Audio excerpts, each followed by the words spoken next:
y útiles, de las instalaciones, de los equipos informáticos y demás. Pero de los inmuebles está centralizado el manejo dentro del órgano rector, es decir, de la Agencia de Administración de Bienes, que es la única que va a tramitar la asignación de cada inmueble a cada organismo y que se va a encargar además de hacer las cesiones o transferencias de esos inmuebles a las distintas jurisdicciones, ¿sí? Y está eso concentrado y centralizado en el órgano rector. ¿Se entiende hasta acá? Sí, contador, no hay ninguna consulta. La Agencia de Administración de Bienes tiene funciones concretas, como la de proponer políticas, normas y procedimientos para la administración de bienes inmuebles del Estado Nacional, coordinar la actividad inmobiliaria del Estado Nacional, disponer y administrar los bienes inmuebles desafectados del uso,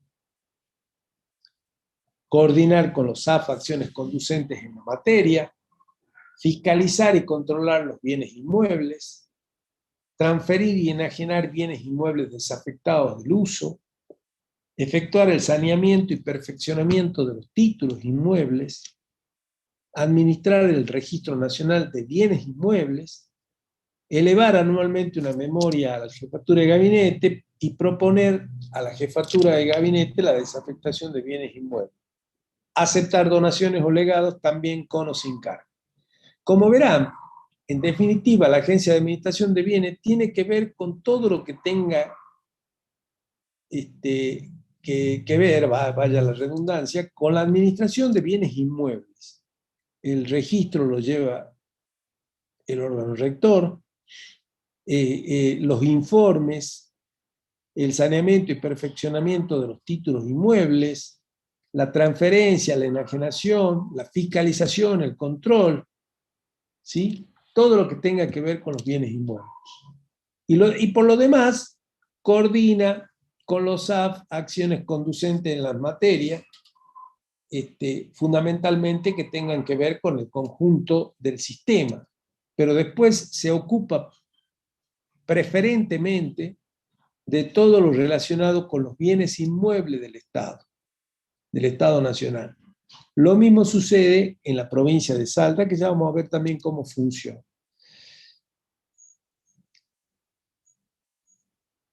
Hay un sistema de administración de bienes del Estado Nacional, que es un sistema informático que está a cargo de la Contaduría General, que lleva toda la administración y disposición de los bienes desafectados y de dominio público y del registro de bienes e inventarios de inmuebles. Y está a cargo de las unidades descentralizadas, los SAF, la administración y registro de todos los bienes muebles, semovientes, de cambio, intangible, y la custodia y mantenimiento de los bienes inmuebles, solamente la custodia y mantenimiento. Este sistema informático está establecido, está en coordinación con el CIDIF, que es el sistema de contabilidad, pero está establecido fundamentalmente para llevar adelante la administración de bienes del Estado Nacional. Por eso se denomina de esa manera. Sistema de Administración de Bienes del Estado Nacional, que es un sistema informático donde se registran todas las altas, las bajas, las asignaciones y la desafectación que pudiera haber de algunos bienes. La legislación nacional en materia de administración de bienes está dada por la ley 27.467, que es la ley de presupuesto del año 2018, que derogó toda la normativa que existía en la vieja ley de contabilidad y que había quedado vigente a pesar de la sanción de la ley de administración financiera. Bueno, fueron derogadas todas esas normas por la ley de presupuesto del año 18. Está el decreto 1382/12, que crea la Agencia de Administración de Bienes en el ámbito de la Jefatura de Gabinete, y está también la creación del Registro Nacional de Bienes Inmuebles del Estado, establecido también por el propio decreto 1382/2. Esa es la legislación nacional que está vigente en la actualidad. En la provincia de Salta está la ley de contabilidad, con los artículos mencionados allí, 46, 54, 60 y 50, inciso 10. Está el decreto 7566/72, que establece un régimen de contabilidad y control de patrimonio del Estado. Un decreto 1407, que establece un fondo de administración y disposición de los bienes muebles e inmuebles del Estado provincial, y una circular de la Contaduría General para el área patrimonio del Estado. En este sentido, sabemos, y ya lo he mencionado en reiteradas oportunidades, que no existe todavía una norma que regule un funcionamiento de administración financiera para la provincia. Se supone que ese proyecto de ley está en la legislatura, fue enviado este año recién por el Ministerio de Economía. Pero de todas maneras, en la provincia se ha establecido una suerte de sistema de administración financiera provincial totalmente informal y a partir de una serie de normas, de decretos concretamente, que se dictaron desde los poderes ejecutivos. Y de esa manera entonces, acá en Salta tenemos un sistema de presupuesto con una oficina provincial de presupuestos, como vimos durante las clases pasadas. Tenemos una Contaduría General de la provincia que hace las mismas veces que la Contaduría General de la Nación. Tenemos una Tesorería General que funciona también igual que en Nación. Y tenemos una unidad central de contrataciones que va a funcionar como el órgano rector Oficina Nacional de Contrataciones. Pero hay dos sistemas, el de crédito público, que acá se llama deuda pública, y el de administración de bienes, que se llama administración de bienes patrimoniales o patrimonio del Estado, que en realidad funcionan dentro del marco de la Contaduría General de la provincia como direcciones de la Contaduría. Está la dirección de la deuda pública y la dirección de administración de bienes, y que actúan como una suerte de órgano rector de esos sistemas en el marco provincial. Por eso es que me van a escuchar decir a mí en ciertas oportunidades que en realidad la Contaduría General de la provincia es órgano rector y conduce a tres sistemas: el de contabilidad, y estos dos, crédito público y administración de bienes, que lo tiene inserto como dos direcciones que dependen de la Contaduría General de la provincia. ¿Hasta acá alguna consulta, alguna duda respecto a lo que hemos analizado? Nada, contador. Bueno, entonces vamos a ver el patrimonio del Estado. Se entiende como el patrimonio del Estado a un conjunto de bienes aptos para los fines de organizar y prestar los servicios públicos que constituyen el fundamento de la existencia del Estado y su objetivo primordial. La hacienda pública, para alcanzar esos objetivos, requiere de bienes, y esos son bienes, se denominan patrimonio del Estado. Vamos a ver que, a diferencia de lo que es el patrimonio de una empresa, el patrimonio del Estado tan solo está compuesto por el conjunto de bienes materiales susceptibles de tangibilidad, y no lo comprenden ni las disponibilidades ni la deuda pública, a diferencia de que sí esos conceptos, ¿no es cierto?, entran dentro del patrimonio de una empresa privada. Y veamos de qué forma entonces. El concepto de patrimonio en general, podemos decir que es un conjunto, digamos, desde la órbita jurídica, un conjunto de bienes de una persona, objetos materiales e inmateriales, deducidas las obligaciones, o sea, deducidas las deudas. Y eso conforma el patrimonio de bienes de una persona. Contablemente, también mencionamos a patrimonio como la diferencia entre el activo y el pasivo. que nos daría el capital o patrimonio neto, como lo conocemos dentro de la contabilidad. En la hacienda, en cambio, en la hacienda pública, el concepto es distinto. Ya dijimos que la hacienda privada, o sea, la empresa es activo menos pasivo. Pero en la hacienda pública, el patrimonio son los elementos económicos susceptibles de posesión estática. Es decir, en definitiva, son los bienes de uso únicamente y algunos bienes de cambio que pueden también formar parte del patrimonio, sobre todo aquellos que están en stock dentro de los almacenes o de los depósitos de los entes públicos.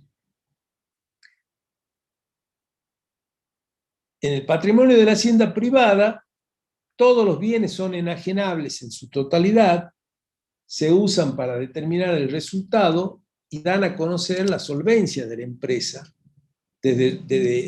Sirven para hacer precisamente un análisis contable que nos da la solvencia de la empresa. En la hacienda pública el patrimonio está compuesto por bienes naturales que no se evalúan, tienen restricciones para su venta y no se utiliza para demostrar solvencia. Son simplemente los bienes que se necesitan y que se requieren para llevar adelante el funcionamiento de los distintos organismos a los fines de llevar el proceso de producción pública. Simplemente. Entonces, al igual que cuando vimos en presupuesto que en la contabilidad pública los gastos y recursos tenían un concepto mucho más amplio que lo que tiene la actividad privada, tomando como gastos no solamente los gastos propiamente dichos, sino también las inversiones y el pago de la deuda, porque se toma como gasto a todo lo que implica una salida de dinero. En el caso de los ingresos pasa lo mismo, se toman los ingresos corrientes, los de capital y la fuente financiera, o sea, el endeudamiento, todo lo que implica un ingreso de fondos, una entrada de fondos. Acá en la administración de bienes o en patrimonio del Estado, difiere del patrimonio de la hacienda privada, porque en la hacienda privada son todos bienes enajenables, está compuesto por activo y pasivo, el activo tiene disponibilidades, créditos, bienes de cambio, bienes de uso, ¿sí? Bienes inmateriales, y además está el pasivo, todas las deudas que esa empresa tiene, y por diferencia obtenemos el patrimonio. En la hacienda pública no es así. En la hacienda pública, disponibilidades y deuda no se toma, y se toma estrictamente bienes de uso y bienes de cambio, en la medida en que esos bienes de cambio sean, ¿no es cierto?, estén formando parte de un stock dentro de los talleres o depósitos o almacenes del Estado. Y de esa manera entonces formarán parte del patrimonio. Pero fundamentalmente son los bienes de uso, es decir, muebles y útiles, inmuebles, rodados, equipamiento, equipos de informáticos, instalaciones, ¿sí? Eso constituyen, y los inmuebles, por supuesto, constituyen los bienes de uso, o el patrimonio de la hacienda pública. Entonces, a los fines de hacer una definición ya más concreta y más completa, podemos decir que como materia administrable, el patrimonio del Estado es un conjunto de bienes susceptibles de posesión estatal, es decir, que forman parte del Estado, o sea, son de propiedad del Estado. Cosas muebles e inmuebles, ciertos derechos patrimoniales y créditos que el Estado posee y que pueden ser utilizados como instrumento material de los servicios públicos o como fuentes de rentas aplicables a esos mismos servicios. En la medida en que sean esos bienes utilizados para la producción pública, serán considerados patrimonio del Estado. Pero no se incluye ni las deudas ni el dinero como figura en la placa en la parte de abajo.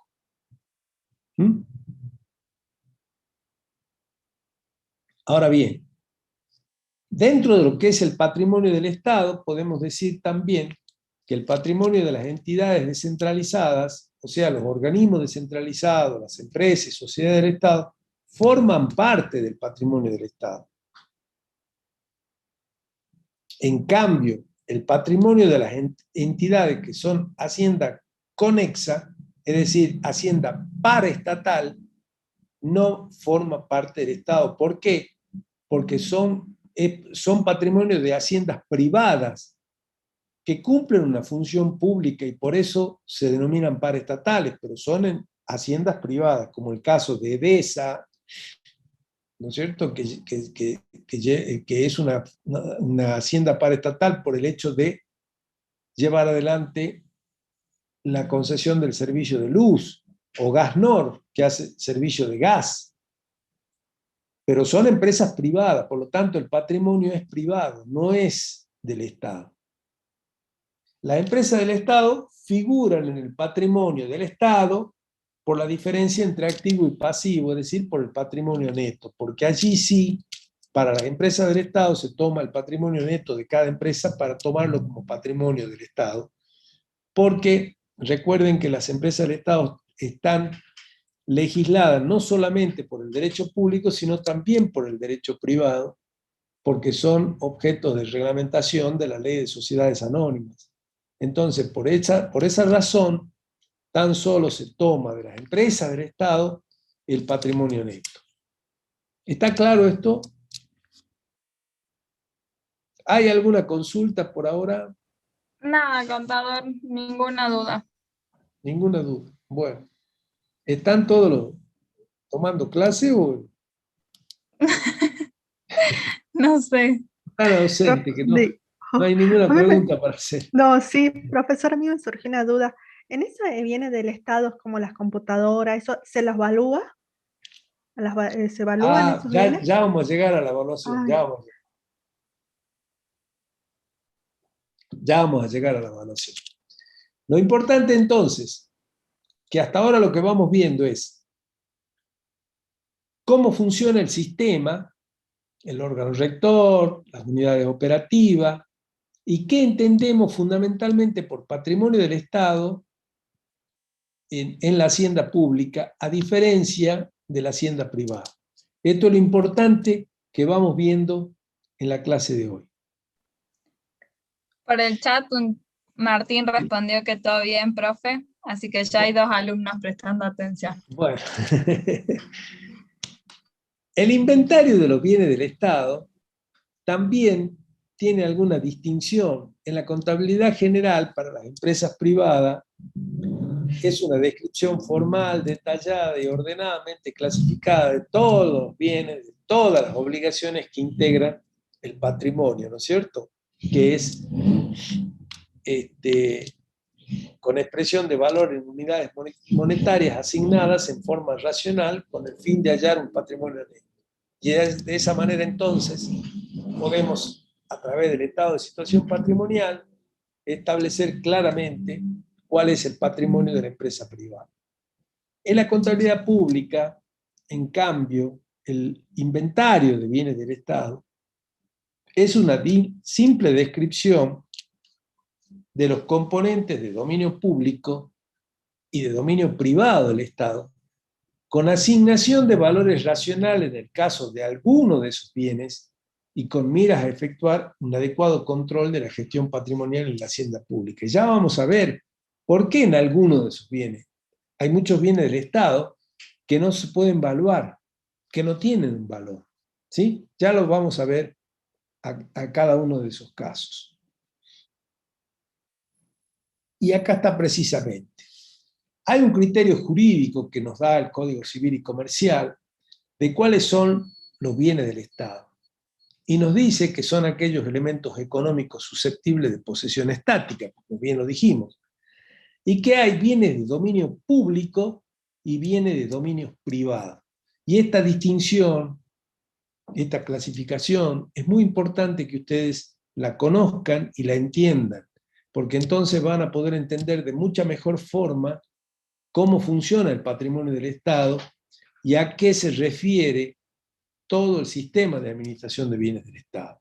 Acuérdense, bienes de dominio público y bienes de dominio privado. ¿Cuáles son los bienes de dominio público? Son aquellos afectados a la propiedad del Estado que se destinan al uso común o general de todos los habitantes y se distinguen, de acuerdo al Código Civil y Comercial, en naturales y artificiales. Naturales son inalienables, imprescriptibles e inembargables, y los artificiales son inalienables, no enajenables y no hipotecables. Cuando nos referimos a bienes de dominio público, decimos entonces que se destinan al uso común o general de todos los habitantes. ¿Qué ejemplo tenemos de bienes de dominio público naturales? A ver, ¿alguno se anima a dar un ejemplo?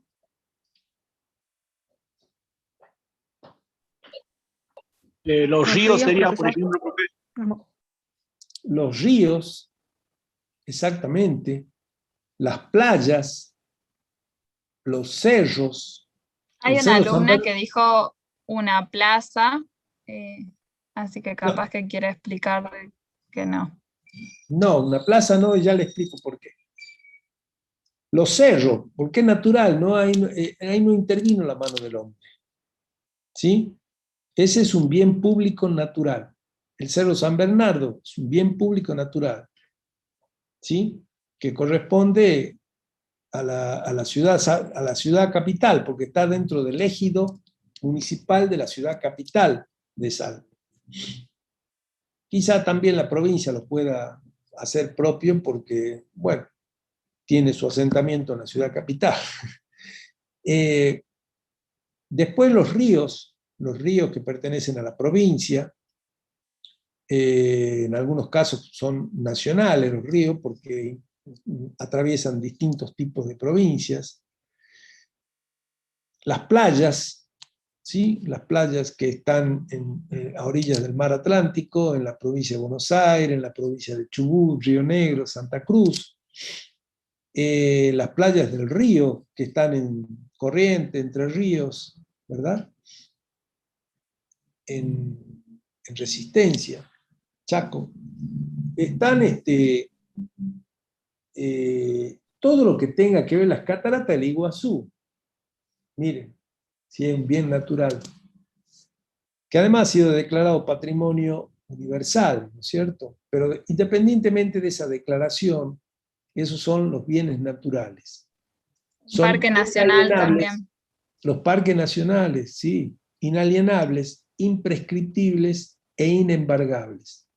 Contadora, otra hay una parte- alumna Sí, preguntaba qué significa que sean inalienables. que no se pueden vender. Eso no puede venderse, no se puede, bajo ningún punto de vista, se pueden vender. Que son imprescriptibles porque por ellos no funciona la prescripción. Ustedes saben que si ustedes van y se asientan en un terreno y se quedan 20 años, pueden quedarse como dueños de ese terreno por la famosa norma de posesión veinteañal que da la posibilidad, ¿no es cierto?, por la prescripción de los años, de conseguir esa tenencia o propiedad. Bueno, en el caso de los bienes naturales, no. Nadie que se vaya a instalar en el cerro, por más que esté 50 años viviendo en el cerro, va a ser dueño del cerro o de una parte del cerro. Tampoco son inembargables, o sea, no se pueden embargar. No es que nadie a quien que sea acreedor de la provincia, supongamos, va a embargar el Cerro San Bernardo. No puede. ¿Sí? O qué sé yo, los parques nacionales que puedan embargarse a la nación. Y por otra parte están los bienes de dominio público artificiales. ¿Qué pasa con los bienes de dominio público naturales? Ustedes en los bienes de dominio público naturales pueden acceder en el uso y en cualquier momento, a cualquier hora y bajo cualquier circunstancia a esos bienes, ¿no es cierto? Salvo que haya restricciones de algún índole, ustedes pueden subir al cerro si quieren a las 4 de la mañana y pueden ir a una playa también, a la noche si quieren, ¿verdad? O pueden ir al río también y quedarse a pescar toda la noche. Es decir, pueden acceder en cualquier horario. Con los artificiales sucede lo mismo, pero ¿cuáles son la diferencia entre los artificiales y naturales de bienes de dominio público? Que en los artificiales intervino la mano del hombre. Por ejemplo, los caminos, las rutas, las calles, las plazas, porque las plazas son construcciones del hombre, no son naturales, no es que la plaza 9 de julio no la dejó la naturaleza de esa manera, no, ahí construyó el hombre lo que ustedes ven como Plaza 9 de Julio, como cualquier otra plaza que hay en la ciudad o hay en distintas localidades de la provincia. Entonces, esa es la diferencia entre lo natural y artificial de bienes de dominio público, pero que en definitiva tienen un comportamiento similar, es decir, son también inalienables, no se pueden vender, no se pueden enajenar, no se pueden hipotecar, son totalmente, inclusive no pueden tener mayor valor. ¿Qué valor le ponemos nosotros a los bienes naturales? No tienen valor. Lo podemos describir como bienes del Estado provincial o del Estado municipal o del Estado nacional, los parques nacionales o las playas que son también, en algunos casos también parques nacionales. Podemos tomarlo como bienes, registrarlo, pero no tienen un valor. En cambio, los artificiales sí se le puede llegar al valor de construcción de un camino, de una plaza, de una ruta, de una calle, si está pavimentada, puede llegar a tener un valor al menos simbólico respecto al bien por lo que por los costos que tuvo la construcción de ese bien. Pero en todos los casos, esos bienes de dominio público, el ciudadano tiene acceso en cualquier momento, en cualquier lugar, a cualquier hora y bajo cualquier circunstancia. Nadie le puede prohibir estar en una plaza, caminar o andar por la ruta, andar por una calle, salvo las restricciones, obviamente, que tenemos en estos tiempos por una cuestión total y absolutamente accidental y extraordinaria, como es el caso de la pandemia, ¿no es cierto? Donde se fijan restricciones precisamente para evitar la mayor cantidad de infectados, pero bajo ningún punto de vista, en épocas normales, puede haber restricciones de que ustedes anden por la calle a las 5 de la mañana, o anden en una ruta a las 5 de la mañana, o suban al cerro a las 5 de la mañana, o estén en una plaza a las 5 de la mañana. En cambio, los bienes de dominio privado, sí. Hay varias preguntas en el chat. Sí. Primero, si no sería lo mismo decir que son inalienables y decir que son no enajenables. De alguna manera sí. Después, otra pregunta es si para dar de alta los bienes existe algún nomenclador o codificación de todos los bienes.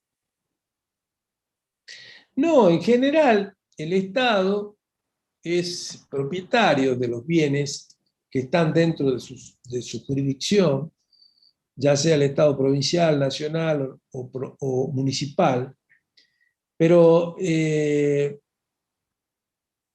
no existe un registro específico de esos bienes artificiales, ¿sí?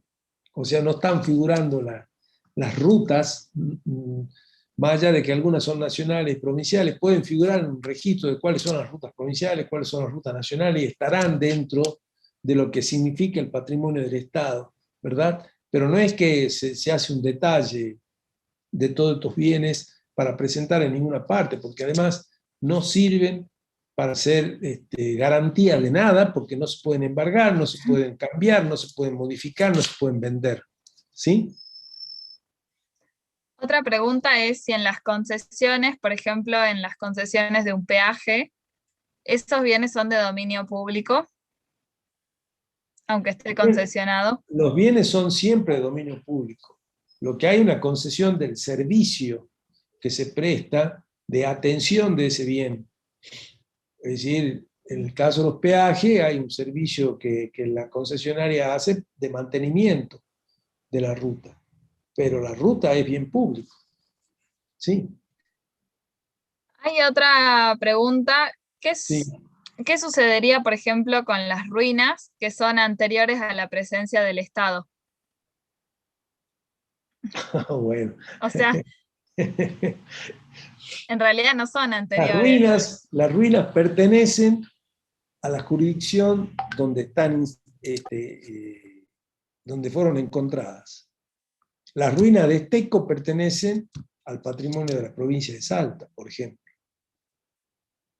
Las ruinas de los incas que se encuentran muchas veces esporádicamente, ¿no es cierto?, en determinados lugares, bueno, pertenecen a la jurisdicción donde están insertas, es decir, a la provincia de Jujuy, de Salta, o a la República de Bolivia, o de Perú, donde están. Pero serían bienes naturales o artificiales. No, en realidad allí intervino la mano del hombre, porque si hay ruinas es porque son construcciones en general, ¿no?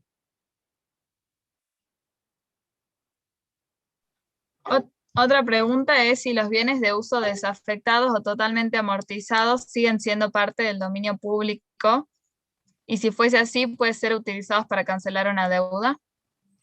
No, bueno, se me está adelantando el alumno se está adelantando. Vamos entonces ahora, una vez entendido los bienes de dominio público, ¿cuáles son los bienes de dominio privado? En los bienes de dominio privado ingresan al patrimonio del Estado, se utilizan para cumplir un fin del Estado, ya no están disponibles para todo el conjunto de la sociedad, sino que son afectados a un servicio determinado. También son no enajenables, y cuando no están afectados a ese servicio, ahí sí pueden tener similar derecho que los particulares. Es decir, pueden ser enajenables, pueden ser vendibles e inclusive hasta embargables. Y esa es la distinción que hay entre los bienes de dominio privado y los bienes de dominio público. Un ejemplo de bienes de dominio privado es el edificio de la Universidad Nacional de Salta, precisamente, al que ustedes concurren cotidianamente en épocas normales, ¿verdad? A tomar clase. Ese es un bien de dominio privado, es un bien del Estado nacional, pero que está afectado al servicio de educación universitaria. Y allí ya no hay tanta libertad para entrar. Entran quienes reciben ese servicio, ¿sí?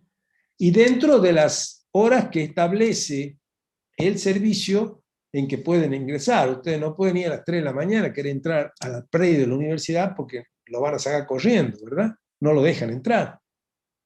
Porque el horario a las 24 horas como mucho, ¿verdad? Se cierran las puertas de la universidad y se abren nuevamente al otro día a las 7 de la mañana. En épocas normales, ¿verdad?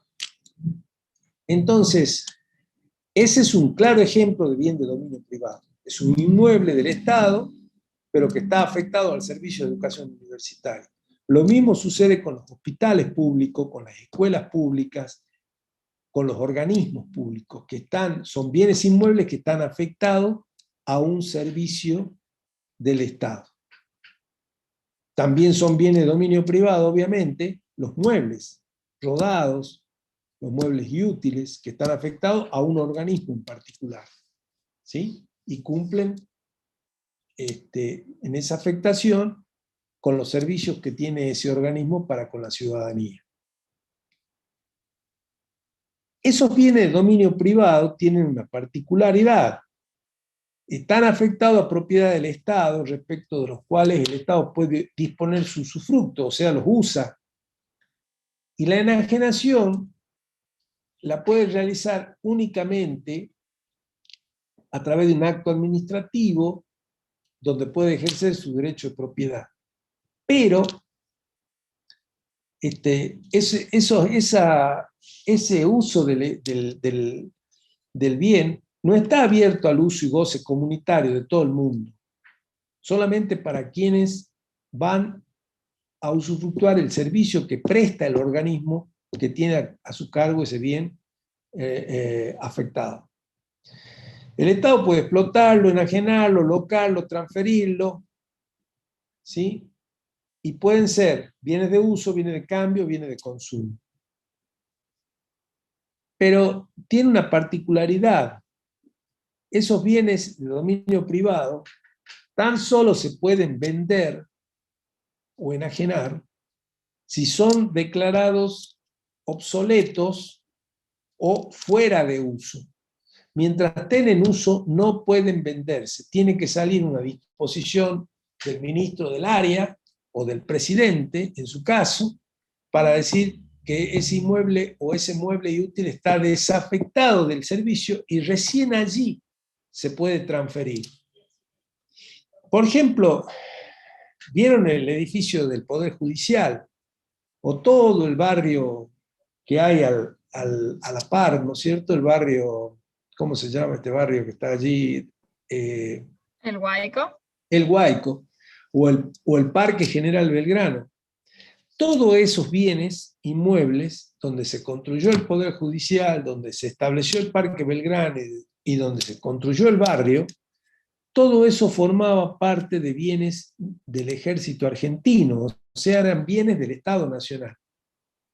La provincia hizo gestiones durante mucho tiempo para que esos bienes pasen a la provincia y se puedan utilizar, dándole otro uso, porque esos terrenos eran utilizados para hacer maniobras militares, cuando había el servicio militar obligatorio allá lejos y hace tiempo, ¿verdad? Entonces, después de intensas gestiones, la provincia consiguió que el Estado Nacional los desafecte del uso para el ejército argentino y a partir de allí se los transfiera a la provincia y la provincia entonces, a partir de allí, le pudo dar la función que hoy tiene. ¿Sí? Fueron varias hectáreas donde se construyó en un lugar el Parque Belgrano, en otro lado la ciudad judicial y más al final el barrio El Guayco. ¿Entienden? Pero hubo que hacer todo ese trámite previo de desafectarlo del uso por parte del gobierno nacional para recién poderlos transferir a la provincia. Y eso que era una transferencia entre dos estados, nacional y provincial. También hay una clasificación con criterio contable, porque todo lo que vimos es con criterio jurídico. Y esos bienes del Estado, entonces, podemos decir que hay bienes muebles, muebles en general o muebles en particular, que son en algunos casos disponibles, enajenables o no disponibles por su situación jurídica, porque están afectados a un uso, y en algunos casos fructíferos porque procuran o porque producen ingresos, ¿verdad? Infructíferos porque no dan renta y no generan gasto. Y los bienes muebles en particular, que son de uso relativamente perdurable o consumible porque desaparecen con el primer uso, que son las materias primas transformadas por los estados en general que trabajan en la producción de bienes y servicios.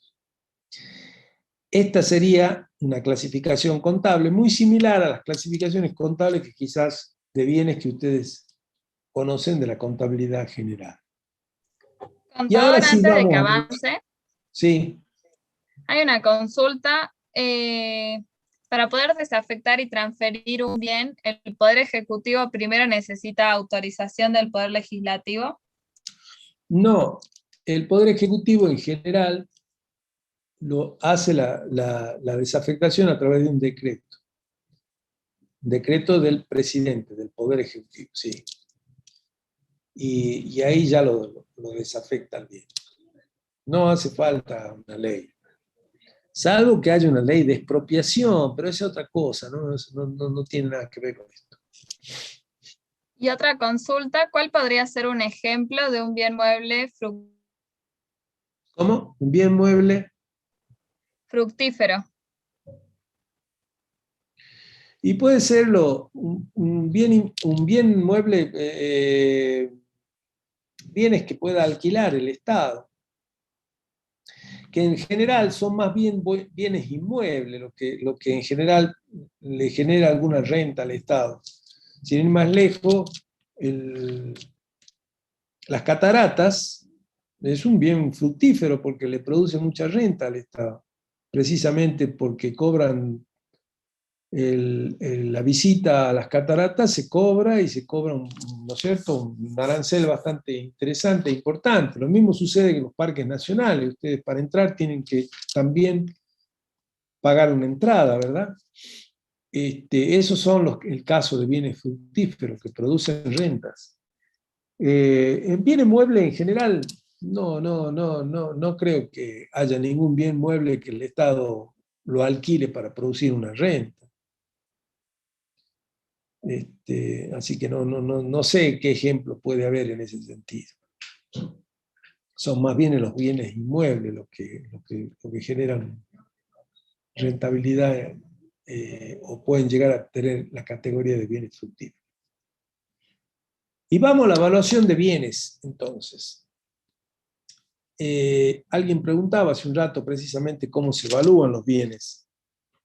Bueno, se hacen a través de normas que existen para el sector público nacional y están a través de una resolución de la Secretaría de Hacienda de la Nación, la número 25/95, que después la vamos a ver cuando veamos sistema de contabilidad, porque esas normas son nada más y nada menos que los principios de contabilidad generalmente aceptados y normas de evaluación, así se llama, para el sector público. Y esa es la resolución 25/95, que también está subida a la plataforma Moodle y la pueden ver. Les va a servir para esto y les va a servir, como les digo, para el sistema de contabilidad.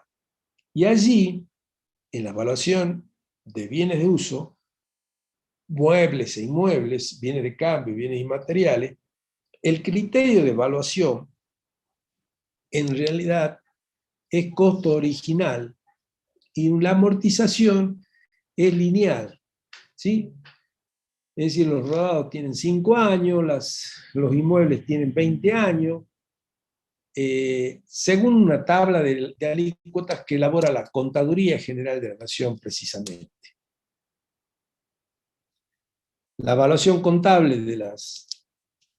de los bienes inmuebles privados a cargo de las jurisdicciones, en realidad lo hace la Dirección el Tribunal de Tasación de la Nación, ¿verdad?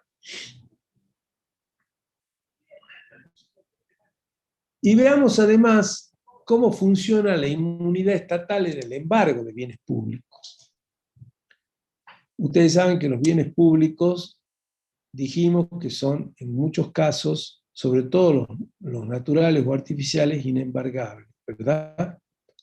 Pero claro, en general, el problema no se da con los bienes de dominio público, sino se da con los bienes de dominio privado, que son los que de alguna forma pueden llegar a estar o circunstancialmente o bien radicados en el exterior, ¿no es cierto? Como el caso de las embajadas, o circunstancialmente como las aeronaves de bandera que tiene la Argentina, como es Aerolíneas Argentina, o cualquier aerolínea de bandera que haya en cualquier otro país del mundo, ¿verdad? El caso de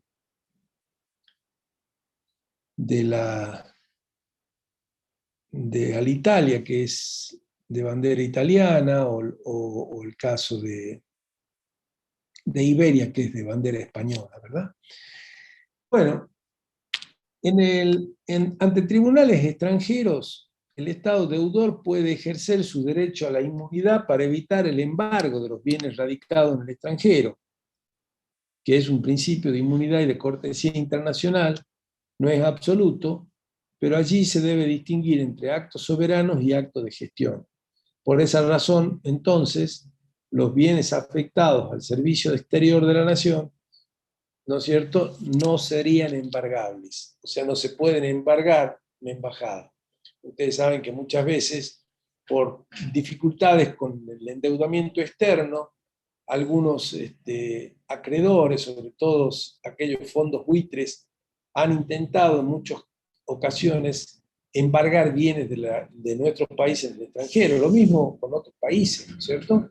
Que en definitiva son acreedores de esos fondos financieros. Bienes que podrían embargarse son comerciales en el exterior, créditos que se reciban en el futuro, bienes de empresas públicas, reservas del Banco Central podrían llegarse a embargar, retenciones a las exportaciones previo a la liquidación final. ¿Sí? Esos son los bienes que de alguna manera podrían llegar a embargarse en contra del Estado Nacional y en general el origen, ¿no es cierto?, el endeudamiento público, sin duda. Esto para el país argentino o para cualquier otro país del mundo. En el embargo de los bienes públicos, sí. Recién cuando nombró las aerolíneas que eran propias de un país, ¿también podría ser otro ejemplo la fragata Libertad? Sí, con la fragata Libertad hace años atrás hubo un problema. Se le intentó embargar porque la fragata Libertad corresponde a la Marina Argentina. No es una aerolínea comercial como Aerolíneas Argentinas, pero sí es un bien de la Marina y por ende del Estado Nacional. Porque en definitiva las Fuerzas Armadas son administración central y por lo tanto los bienes de las Fuerzas Armadas son bienes del Estado Nacional. Ese intento de embargo, sí. Ese intento de embargo en realidad fue a mi parecer, ¿no?, una jugarreta judicial de un juez norteamericano con la complicidad de un juez africano en un puerto donde estaba instalada la fragata Libertad, y la tuvieron retenida una semana o 10 días, pero nunca se llegó a concretar el embargo, y fue todo una suerte de amenaza para el Estado argentino por parte de los fondos buitres que habían hecho la denuncia y habían pedido ese embargo, con la complicidad de algunos abogados y economistas de la propia Argentina, que se prestaron a toda esa jugarreta, informándole obviamente a los fondos buitres de que esta fragata se encontraba en el viaje anual de los cadetes de la Marina, para embargarle, y lo tuvieron a los pobres cadetes como una semana o 10 días en ese país africano. Digan que no había la pandemia todavía, y bueno, y lo frenaron durante todo ese tiempo. Pero no fue más que después los tribunales internacionales fallaron a favor del país y el país pudo recuperar la soberanía sobre el barco y obviamente poderlo trasladar al barco nuevamente a la República Argentina. Pero no fue más que una bravuconada de los fondos buitres con la complicidad de un par de jueces bastante inescrupulosos, por cierto, porque en realidad ese bien no se podría haber embargado bajo ningún punto de vista, porque no es un bien comercial, tampoco es de una empresa pública, tampoco es una reserva dineraria, ni mucho menos. ¿Sí? ¿Alguna otra pregunta? Sí, hay una pregunta más. ¿Qué significa que hay que distinguir entre actos soberanos y actos de gestión? Se supone que el tema del endeudamiento son actos soberanos. ¿Por qué? Porque en general el endeudamiento público en nuestro país solo se puede llevar adelante solo y solo si el Congreso Nacional autoriza. Y esto está dispuesto en la Constitución Nacional y pasa a ser entonces una deuda soberana o un acto soberano. En cambio, un acto de gestión es un acto propio de la administración, del Poder Ejecutivo, y que no tiene esta autorización legislativa, porque la autorización legislativa o del Congreso de la Nación implica, no nos olvidemos que el Congreso de la Nación son los representantes del pueblo. Entonces son los representantes del pueblo, los representantes de la soberanía del país, ¿sí? Que es quien delega en las autoridades del Poder Ejecutivo la representatividad para ejercer el gobierno. Entonces, como son los representantes del pueblo los que autorizan, pasan a ser actos soberanos.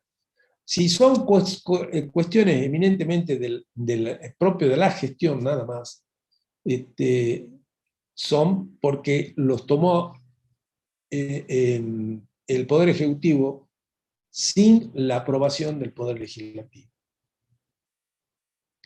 Por eso es que estaba en discusión el famoso endeudamiento del gobierno anterior, que se llevó a cabo, ¿se acuerdan?, la deuda con el Fondo Monetario, porque no tenía la autorización del Congreso. Y entonces se discutía también ese tema. El Congreso no había intervenido para autorizarlo al expresidente para contraer la deuda con el Fondo Monetario. De allí el cuestionamiento bastante fuerte que hay, y que inclusive creo que hay hasta una denuncia judicial, ¿no?, respecto de este tema. Entonces pasaría a ser ese endeudamiento no un acto soberano, sino un acto de gestión. ¿Se entiende? ¿Algo más? Sí, contador, se entendió. No, nada más, no hay más dudas. En el embargo de bienes públicos, ya con la justicia argentina ante tribunales nacionales, la inmunidad estatal en el embargo funciona de la siguiente manera: los bienes públicos de dominio privado, radicados en el territorio nacional, pueden ser objeto de embargo dispuestos por la justicia federal argentina. O sea, un rodado, un inmueble, pueden llegar a ser embargados por algún endeudamiento, ¿no es cierto?, que tenga alguna empresa del Estado, algún organismo descentralizado, sobre todo, pero ya dispuesto por la justicia argentina, en los tribunales nacionales. Los bienes que ingresan al Estado pueden tener distintos tipos de características, es decir, pueden ser porque se adquirieron a tercero a través del sistema de compras o contrataciones, pueden ser obtenidas a título gratuito u oneroso, o producidas por el Estado. Muchos de los bienes de dominio del Estado, públicos o privados, ¿no es cierto?, son producidos por el propio Estado. Las viviendas que construye el Estado son bienes que produce el propio Estado, ¿verdad?, u otro tipo de bienes que puede fabricar el Estado. Pueden obtenerse a título gratuito porque pueden recibirse donaciones. O ustedes saben también que en el caso de que algún dueño de bienes patrimoniales que no tenga herederos, que no tenga ningún tipo de heredero, y se muera, ¿verdad?, esos bienes pasan al Estado. De hecho, hay muchos bienes que han pasado al Estado porque no hay herederos, porque era un hombre que o era soltero o estaban casados y se murieron el matrimonio, no tienen hijo y no tienen pariente, además, cercano, que puedan heredar ese bien. Ha pasado en muchos casos, y el caso de la provincia de Salta, por ejemplo, se ha hecho de muchos bienes a título gratuito de esa forma. Y la otra es adquiridos mediante el sistema de compra o adquisición.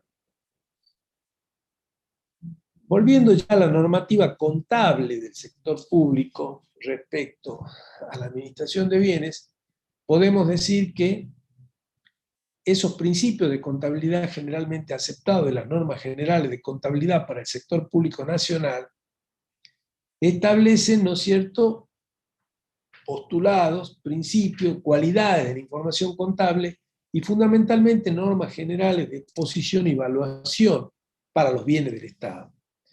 Todo esto para ser registrado en el sistema de contabilidad, pero que de alguna manera tiene mucho que ver también con el sistema de administración de bienes.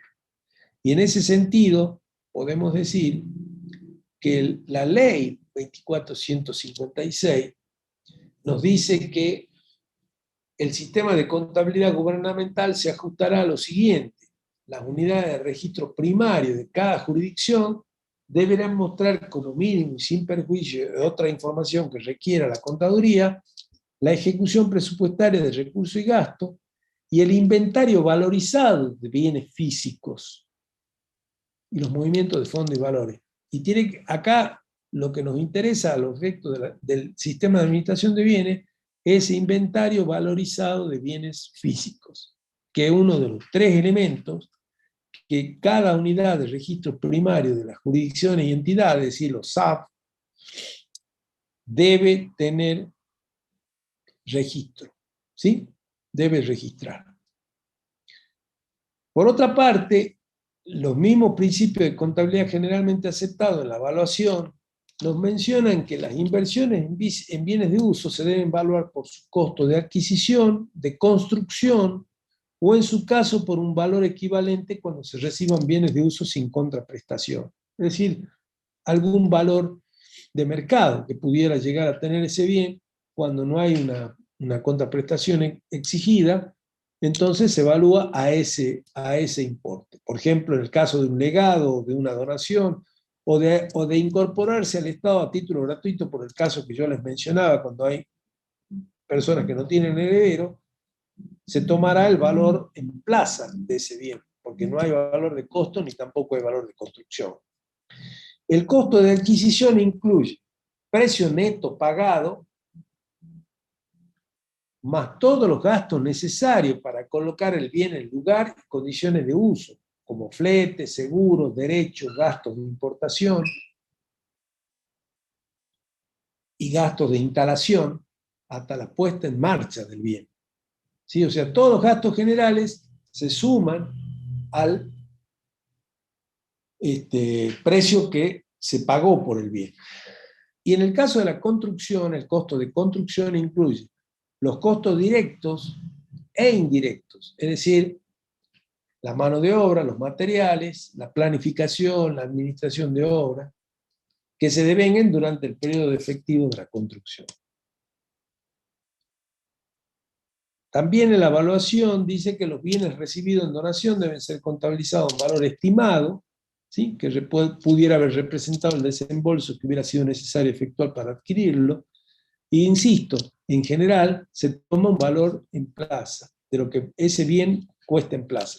Supongamos un inmueble, se tomará la cotización de las inmobiliarias del lugar, que nos podremos pedir 3 cotizaciones a los fines de hacer un promedio y estimar de esa manera, de establecer de esa manera el valor con el que va a ser incorporado al patrimonio.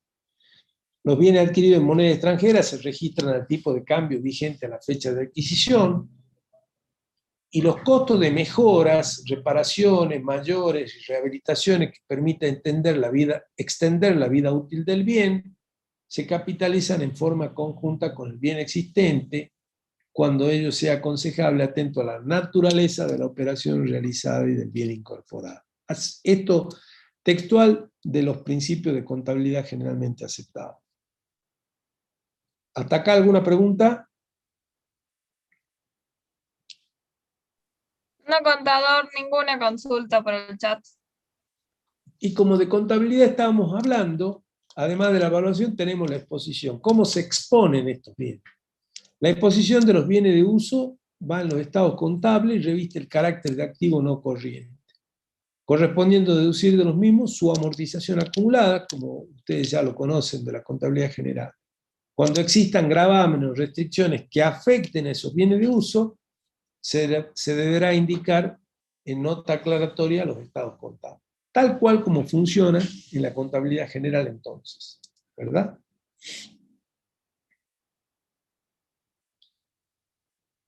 Y por último, veamos cómo funciona el sistema de administración de bienes en su relación con las contrataciones. Vamos a ver la semana que viene que el sistema de contrataciones trata sobre todo lo que tenga que ver con la adquisición o compra de bienes para el Estado. Esos bienes pueden ser de consumo, pueden ser contrataciones de servicio, pero también pueden ser contrataciones de bienes de uso o bienes que se van a incorporar al patrimonio del Estado. Y por ende la relación va a estar en forma directa, ¿no es cierto?, con el sistema de contratación en la incorporación de esos bienes al patrimonio del Estado. Pero también el sistema de contrataciones se encarga de enajenar a los bienes declarados en obsolescencia o fuera de uso por parte del Estado a través del sistema del remate público, donde ustedes habrán podido apreciar y sabrán quizás por publicaciones en los medios de comunicación que en algún momento del año siempre hay un remate de rodados del Estado, ¿no es cierto?, en provincia o en municipalidad. Y se hacen previamente la declaración de obsolescencia, o sea que el Estado no los necesita, son en general rodados viejos, y se venden al mejor postor por el sistema de remate. Entonces, esa venta también forma parte del sistema de contrataciones y también estará relacionado con el sistema de administración de bienes. Con presupuesto pasa lo mismo, o sea, cada vez que hay una incorporación de bienes, tendremos alta de bienes producto de gastos en capital que se hayan realizado presupuestariamente hablando. Los gastos de capital en general son inversiones, o sea, son altas de bienes, incorporación de bienes al patrimonio del Estado. Por otra parte, los recursos de capital serán baja de bienes, o sea, cuando se venden precisamente los bienes y que constituirán recursos para el Estado, denominados recursos de capital. Con la tesorería, cada alta o baja siempre hay salida o entrada de fondo, por lo tanto hay una relación también bastante estrecha.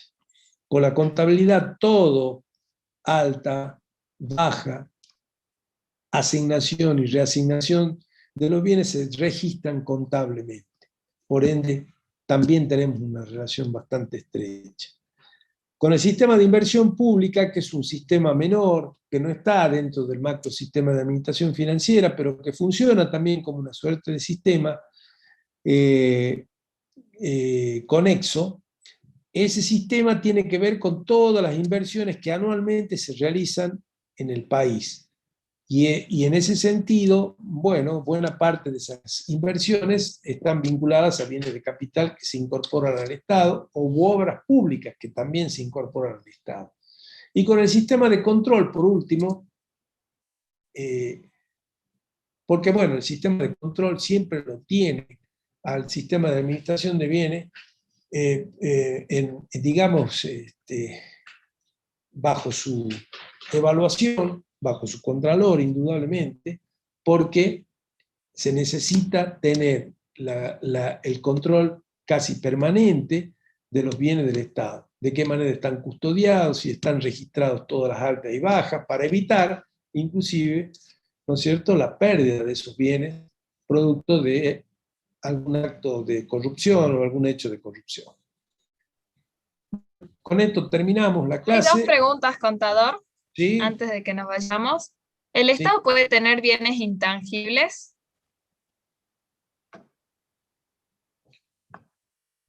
Sí, sí lo puede tener. Puede ser algo de propiedad del Estado que algún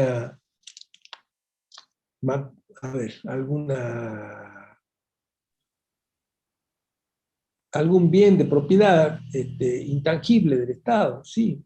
¿O alguna patente que desarrolle un organismo de salud o algo así? Sí. De hecho, fíjense en que en el caso del CONICET está desarrollando vacunas, que en la Argentina probablemente veamos la luz a fin de año, lo veamos materializada. Y bueno, eso formará parte de una patente argentina que pasará a ser, sin duda, un bien intangible. La otra pregunta es si el remate de los bienes desafectados se lo promulga en el boletín oficial o a través de qué mecanismo de Sí, comunicación o de sí, aviso. sí, tienen obligatoriedad de publicarlo en el boletín oficial, en la página de internet del gobierno de la provincia y ante los medios de comunicaciones también. Ok. ¿No hay más consultas de la clase? Sí. ¿Puede volver a repetir, por favor, el tema de la vinculación de la vinculación con el sistema de inversión pública? Bueno, el sistema de inversión pública no es algo que nosotros lo tenemos contemplado en la materia, pero es un sistema que existe y donde se registra, se lleva el registro de toda la inversión que se hace anualmente en el país. Lo lleva el sistema nacional, está a cargo del Ministerio de Economía y se llama Sistema de Administración de Inversión Pública porque todo lo que se va a gastar en el presupuesto, en bienes de capital y en obras públicas, se registra en este sistema. ¿Sí? Inclusive se hacen una suerte de presupuesto de inversión por 3 años que después se van llevando adelante, son contempladas esas obras que se prevén hacer, se van contemplando en los presupuestos de cada uno de esos años.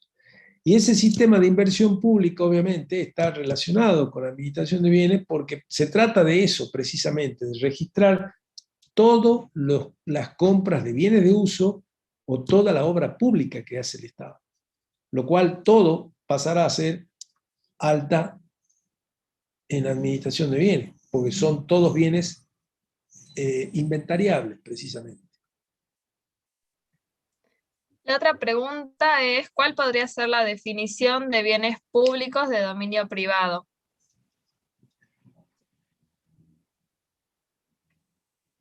Bienes públicos de dominio privado son aquellos bienes que el Estado tiene, pero que son afectados a un servicio determinado. Dijimos que el ejemplo más claro es precisamente los inmuebles que están afectados a cada uno de los organismos. ¿Sí? El inmueble de la Dirección Provincial de Vialidad, del Instituto Provincial de la Vivienda, el inmueble del IPS, el inmueble de la UNSA, el inmueble de las escuelas, todas las escuelas, el inmueble de los hospitales, todos los hospitales, o los rodados que pertenecen a cada uno de los organismos, son bienes de dominio privado. Son los claros ejemplos. ¿Por qué? Están afectados a un servicio determinado. Entonces, por esa razón, esos bienes no están disponibles para el conjunto de la comunidad. No, están disponibles únicamente y afectados al servicio que se presta. Por eso yo les daba el ejemplo de que el inmueble de la UNSA no es una plaza. No es que ustedes pueden ir en cualquier momento del día y sentarse. No, no, no. Ustedes van porque estudian. Pero el que no estudia no puede entrar a la universidad. O ustedes saben, lo pueden sacar. ¿Sí? Salvo que no moleste, pero no tiene ningún derecho a entrar, porque solamente pueden entrar aquellos que reciben el servicio. Lo mismo cuando ustedes van al hospital. Van quienes están recibiendo el servicio de salud. No puede entrar cualquiera al hospital y a cualquier hora tampoco. Esa es la diferencia entre el bien de dominio privado y el bien de dominio público, donde ustedes sí pueden, como dice acá, está destinado al uso común o general de todos los habitantes. Ustedes pueden en cualquier momento del día, cualquier hora del día, entrar a esos bienes, como las plazas, los caminos, los puertos, las playas, los ríos. Contador, ¿y cuál podría ser un bien de dominio privado que no esté afectado a un servicio público? No hay bien de dominio privado que no esté afectado al servicio público. Los bienes de dominio privado que no está afectado a un servicio público en general, queda disponible para venderse. Justamente la declaración de un bien que no está afectado al servicio, que se desafecta de un servicio, es porque se lo quieren enajenar. porque pasa a estar disponible para que el Estado lo pueda enajenar. No hay más consultas. Bueno, muchas gracias. Una alumna preguntó nomás sobre el control de lectura, si iba a ser el viernes y si iba a ser por plataformas Moodle o por Zoom. Por plataforma Moodle y por Zoom. O sea, la misma forma en que tomamos los parciales el año pasado. Ustedes responden en la plataforma Moodle y por Zoom vamos a estar controlando de que verdaderamente estén dedicados a responder las preguntas y nada más. Sí, es solo para los chicos de la promoción. Sí. Esa es la bibliografía, chicos, de Administración de Bienes. Sobre todo a Chabayán se lo recomiendo. Y para el caso provincial, lean la ley de contabilidad. Consultaron a qué hora va a ser el control de lectura, ya se va a avisar Ya o se va a por la avisar el día plataforma de Moodle mañana. o en las comisiones prácticas. Sí, en los dos lados se va a avisar. Bueno, estudien para el viernes, eso sí, el viernes seguro que se toma. Estamos en contacto, nos vemos próximamente y ya mañana estará la información seguramente difundida por las comisiones de práctica. Será Bueno, con todo